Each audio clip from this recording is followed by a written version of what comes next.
Hey, what's up guys? William here. This is how I plan my lessons. If you are a teacher already, you probably should know these 10 steps: introduction, warm-up, review, lead-in, presentation, practice, production, review, conclusion, and homework. So this is my adaptation of these 10 steps into what I call the lesson quadrant. Let's take it from the top and explain what this quadrant is all about. So in the first 10 minutes, what I do is, in a 50 minutes lesson, I do the introduction and the warm-up, and I get to do the hellos and highs and let the kids sing songs in order to get them ready to learn. In the next 5 minutes, I do a recycle of what we learned previously and any other thing I would like to also put in there to get them to review.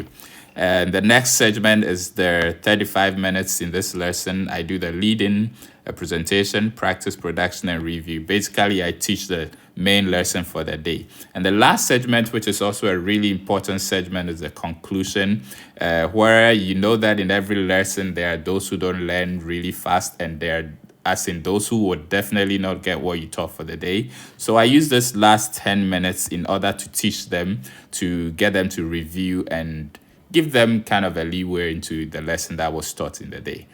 Let me know in the comments down below what you also do in order to plan for your lessons. Thank you for watching this one, and I'll catch you in the next one.